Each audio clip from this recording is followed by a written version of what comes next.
There's an arrest warrant out for your son. What? My mind went blank when I heard those words. What? Why? My son? What do you mean, arrested? Questions swirled through my mind, coming and going. I stood dumbfounded at the door, unable to speak, as the police officer stepped onto the doorstep. It was probably to prevent me from closing the door. Feeling a sense of danger, I instinctively tried to shut it. Your son is home, isn't he? We're coming in. Wait, please, just wait a moment. I desperately tried to stop the officer from coming in. I pushed against his chest. I planted my feet firmly in front of the door, trying to block him. Look, I have no idea what you're talking about. Could you at least explain what's going on? I pleaded with the officer. He folded the arrest warrant and let out a big sigh. Ma'am, I get it. You never thought your son would commit theft, did you? Theft. He ran off with cash. He was clearly identified, so there's no denying it. His tone was exasperated. Theft? My son? But I forced myself to process the officer's words, despite my mind reeling. With a pale face, I turned to the officer and said, "My son would never do such a thing." Parents always say that. The officer responded, looking tired. But I was certain my son was innocent.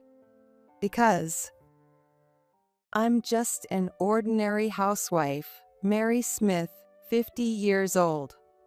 My husband, son, and I worked hard to save up and build a house where the three of us live happily.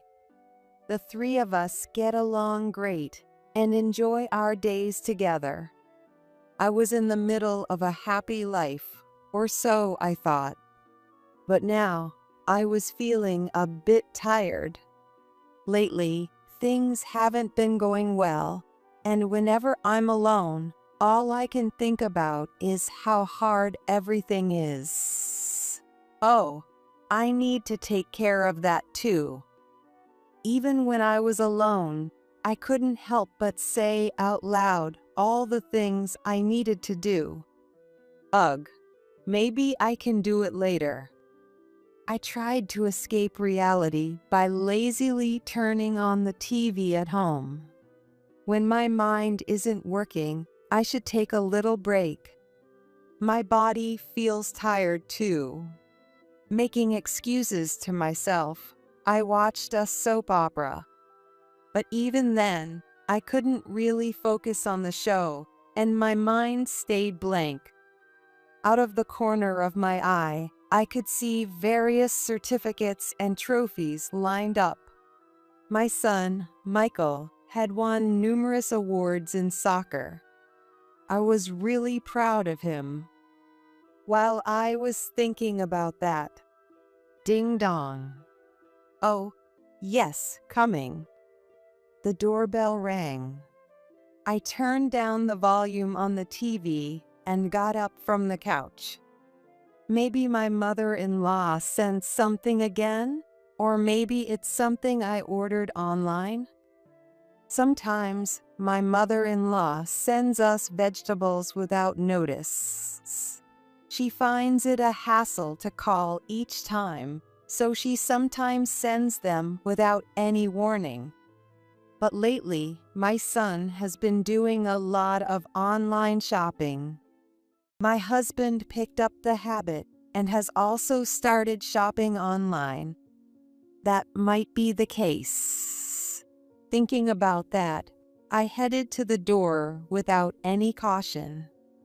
If I had checked the camera on the doorbell, I wouldn't have been so surprised. But since I wasn't being cautious, I didn't check the camera and went straight to the door. Okay, I'm opening. I opened the door. I was shocked by what I saw in front of me. Hello. Is this the Smith residence? Oh, yes. What do the police need? There were 3 police officers standing at the door, just like in the dramas I had just watched, wearing masks. It's funny. When you see the police, you get nervous even if you haven't done anything wrong. Like maybe you did something without realizing it. So yes, I was really nervous. My hand gripping the door went stiff. One of the officers held up a piece of paper for me to see. I couldn't understand what it was. As I squinted to see it, arrest. One of the officers, showing me the paper, coldly said, There's an arrest warrant out for your son. "What?" I blurted out as stunned, "What?" It came out instinctively without thinking. And then my mind went completely blank. Wait, why? My son? Arrested? What does that mean? Did he do something? Questions floated through my mind, one after another. I stood at the door, my mouth opening and closing in shock, unable to speak, as the police officer stepped onto the doorstep. This was surely to prevent me from closing the door. Faced with 3 large men, I felt a sense of danger and instinctively tried to shut the door. But the officer wouldn't allow it. He pressed his foot against the door to keep it open. It was terrifying. Your son is home, right? May we come in? Oh, well, If there's nothing to hide, it should be fine to let us in, right? Wait, hold on a second. I desperately tried to stop the officer from coming in. I pushed against his chest. I planted my feet firmly in front of the door, trying to block him. I have no idea what this is about. Could you at least explain what's going on? I pleaded with the officer. I had no idea what they were talking about. What could my son have done to get an arrest warrant? Then one of the officers folded the warrant and let out a big sigh. Ma'am, I understand. You never thought your son would commit theft, right? Theft. Recently, there's been a lot of theft in this area. According to witnesses, your son looks very similar to the suspect. Someone saw my son? Yes, it seems he ran off with some cash. Some witnesses saw him running towards your house. There are even people who got a good look at his face, so there's no denying it. He said this with an exasperated expression. Theft. My son. I forced the officer's words into my blank mind. One of the officers, looking at me, opened another piece of paper and started talking. I wasn't shown the paper. He began to speak, seemingly reading from it. Well, it seems your son is involved in several thefts. The total amount of the damage is about $30,000. However, the victims are willing to settle since your son is still young. $30,000. There's no way my son could do something like that. Parents always say that. For now, please prepare the $30,000. We'd like to speak with your son. I shouted in shock, but the officer responded with a tired expression. But while looking at the officer's face, I thought, and then reached for the door again. Please wait outside for a moment. No, we'll wait inside. I need to use the bathroom. Surely you wouldn't be so unreasonable as to enter the house and search while the homeowner is in the bathroom, right? Or can't you wait 5 minutes for me to use the bathroom? I said whatever came to mind. I needed a moment to calm down. Most importantly, the large male officers were terrifying, and I wanted to close the door. Please, just let me use the bathroom quickly. I promise I'll listen to everything you have to say. Ma'am. I just can't. It's urgent. What? The officer hesitated for a moment at my words. Seizing the chance, I slammed the door shut. There was a loud bang. It was probably the sound of an officer's foot hitting the door. But I ignored it, shut the front door, and quickly locked it. As soon as I heard the lock click, my mind was flooded with various thoughts. Relief, fear, and numerous questions. Bang, bang, bang. Whoa! Open up, ma'am. The officers pounded on the door. Worried about disturbing the neighbors, I slowly backed away from the door. I'll be right back. Just going to the bathroom. I hurried to the bathroom. I didn't really need to go, but it seemed like the right thing to do. Calm down, calm down. I muttered to myself, desperately trying to stay composed. As I talked to myself, my mind began to clear up bit by bit. I actually went into the bathroom and sat down. My hand, holding the toilet paper, was shaking. There was no way Michael could be involved in a crime. It had to be a case of mistaken identity. I decided to face the officers with a firm attitude. After all, we had nothing to hide. After about 5 minutes, I returned to the front door. Phew. Taking a deep breath, I unlocked the door. I faced the 3 officers again. Ma'am. One of the officers yelled at me. Despite my efforts to remain calm, I spoke to myself internally, trying to stay composed. You didn't let your son escape during that time, did you? Anyway, let us in to search the house. He didn't escape, and, as I said before, my son didn't commit theft. He couldn't have. It doesn't matter what you say. We have eyewitness testimonies and camera footage. If you cover for your son, you'll be in trouble too. You didn't mention cameras earlier, did you? Well, if you won't admit it, we'll have to show you the evidence. First, you said he looked similar, and now you're saying it's definitely him. Your story keeps changing, doesn't it? Ma'am, I understand you don't want to believe it, but The officer kept pushing me, but his words were inconsistent and strange. He kept bringing up new information. This seems suspicious, and now that I look closely, their uniforms, they look like something out of a TV show. I stared intently at the youngest-looking officer. When he met my gaze, he quickly looked away. That made him seem even more suspicious. ma'am, enough of this. We're coming in. Hey, wait, you can't just.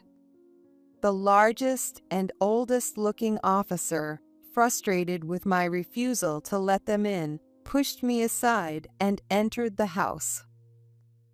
Stop, don't come in. I tried to push back like before, but there was no way I could overpower a grown man. Ah, I fell on my backside as the officer pushed past me. As soon as I hit the ground, the 3 officers barged into the house.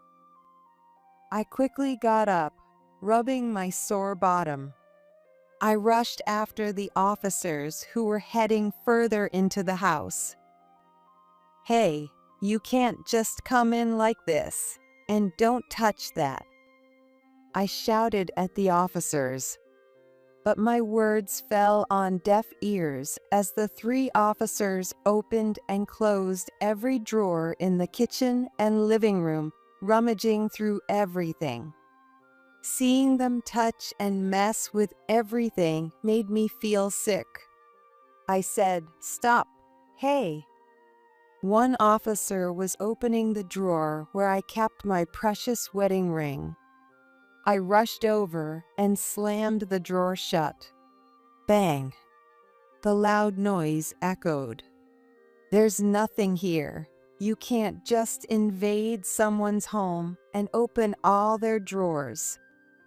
I glared at the young officer who had averted his eyes earlier. He nodded slightly and moved to another room. Soon, the 3 officers headed toward my son's room. There was a nameplate with his name on the door. They immediately knew it was his room. They could easily tell it was my son's room. The 3 officers entered the room without any hesitation. "That's my son's room. He's sleeping right now. Don't go in," I screamed with all my might. But they didn't listen and opened the door. We need to talk to him. What? Huh? This time, it wasn't me, but the 3 officers who froze. They stopped dead in their tracks upon entering my son's room. All their eyes were fixed on the bed in the room. "Nice to meet you. I heard the conversation. I'm Michael." My son greeted the 3 officers politely from his bed. Then, spreading his hands and smiling slightly, he spoke to the officers. "Oh, as you can see, there's no way I could have committed theft." The officers stared at my son in silence.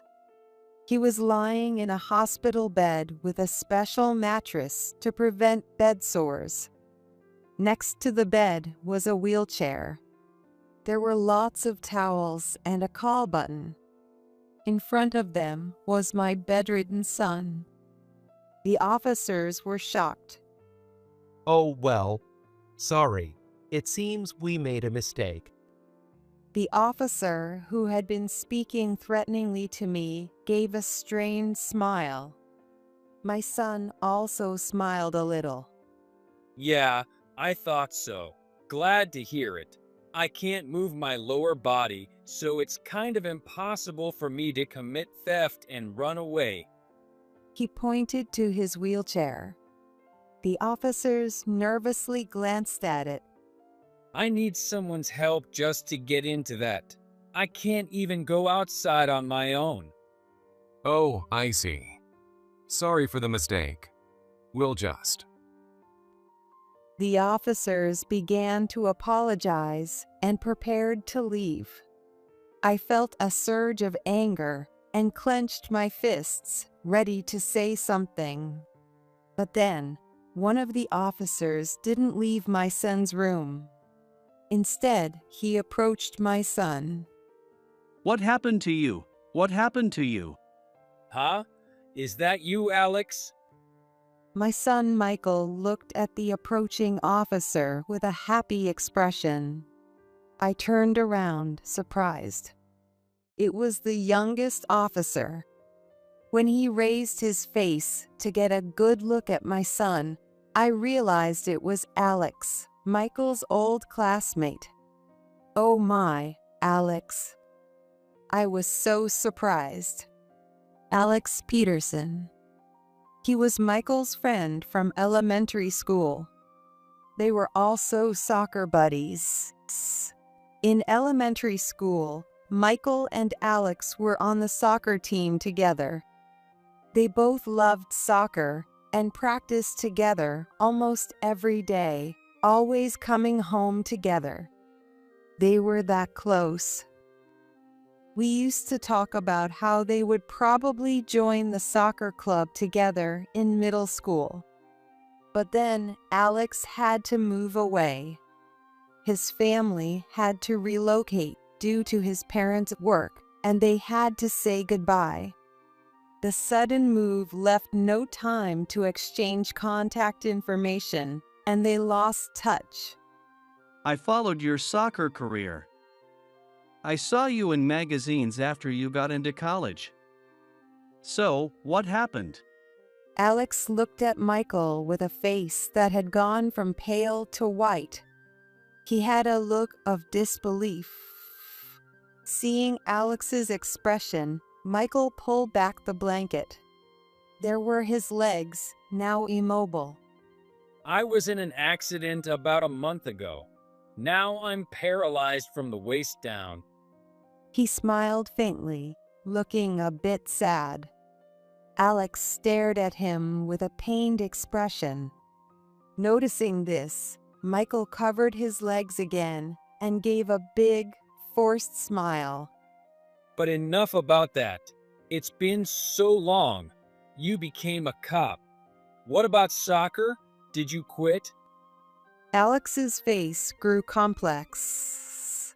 He mumbled a bit before answering quietly.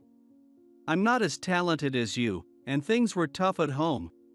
I remembered hearing rumors back in elementary school that Alex's father didn't have a steady job and was out drinking every night. I heard they moved because debt collectors were after them.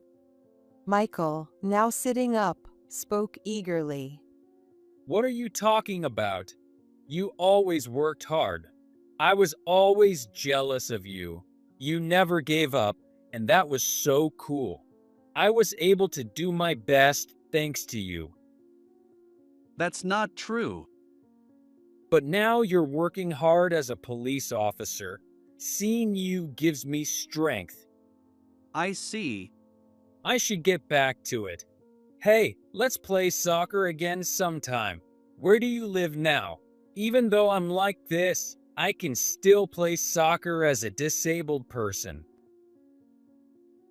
Alex? Alex looked down.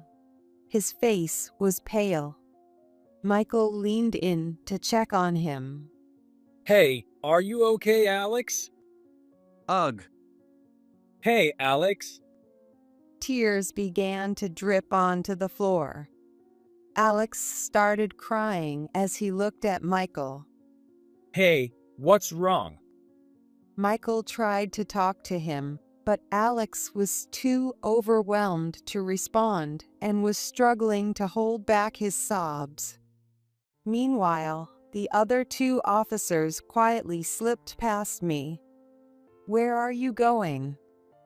I glared at the two officers. They flinched at my angry gaze. Oh, well, it was a mistake. We need to continue our investigation, so we'll be going. What? Without even an apology? Unbelievable. They touched and messed up everything.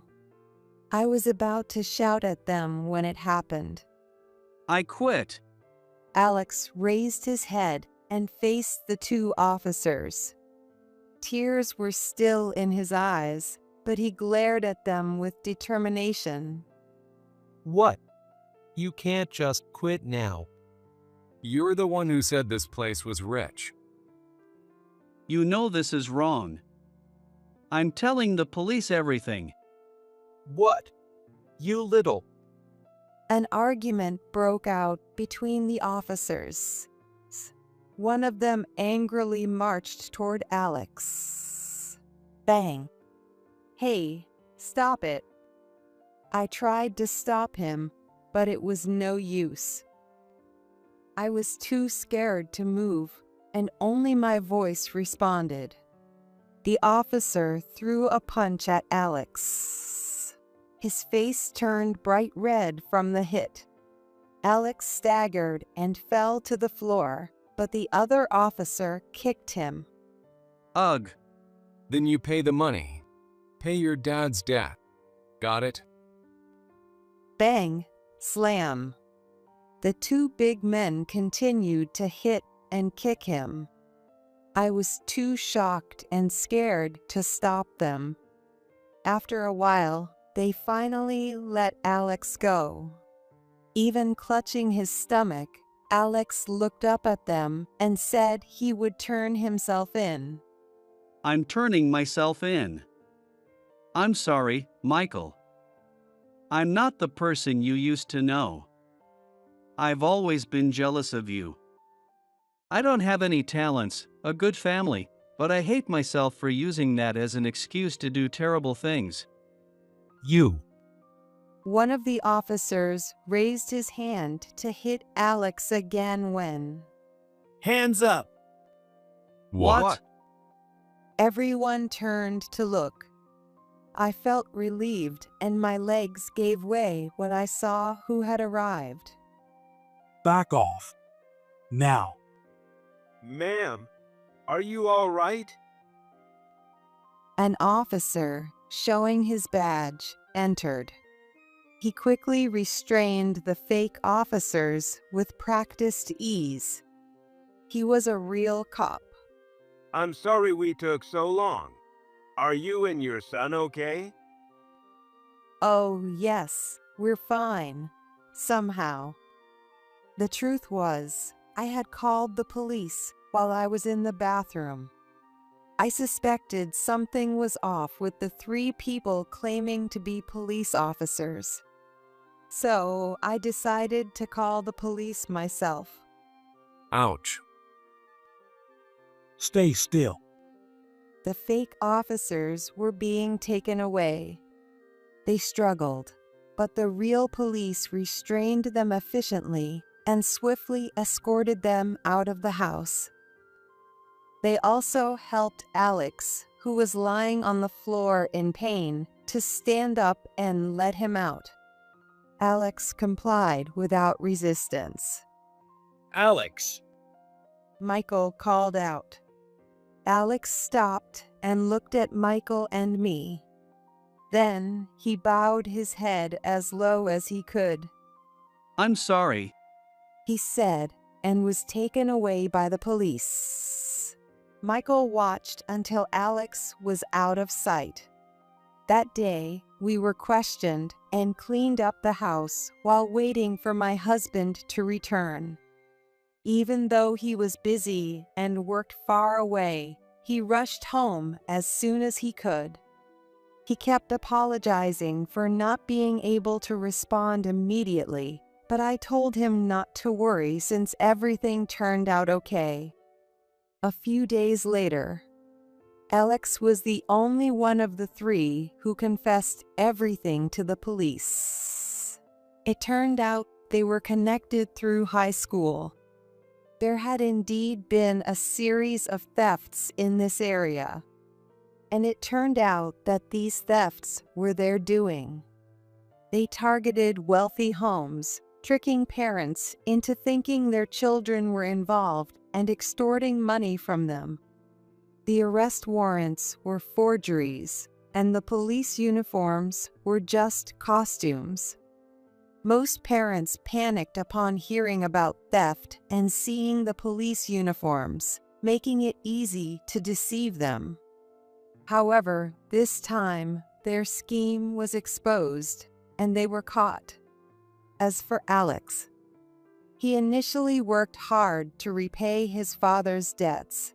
However, he was unable to pay it off due to the interest, and he was apparently tempted by this incident and decided to pay back his debt. He was coerced into this scheme with promises of debt relief if he provided information about wealthy families in his old neighborhood. That's why they knew so much about the area and had managed to avoid detection until now. In the end, they were all charged and arrested. They faced serious charges for unlawfully entering homes and attempting to extort money. Most of all, impersonating police officers resulted in severe penalties. Michael wasn't shocked. Instead, he nodded in agreement. He decided to turn himself in and face the consequences. I always knew Alex was a good guy at heart. He listened to my story with a smile. Yeah, but it's amazing they didn't get caught sooner with that look.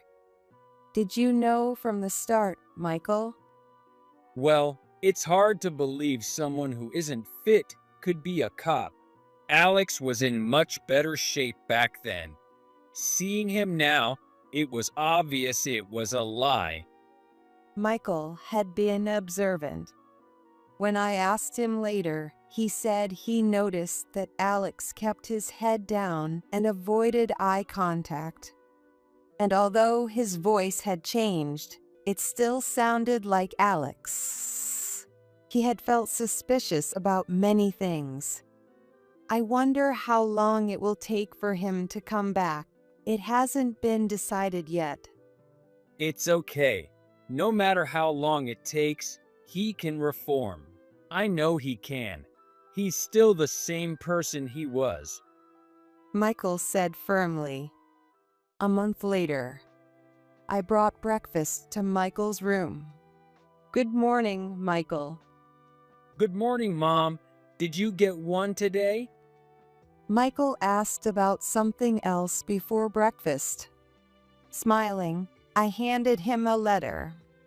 It was a simple envelope. Gosh, you care more about Alex than breakfast? Well, yeah. Michael held the letter. It was from Alex. What does it say?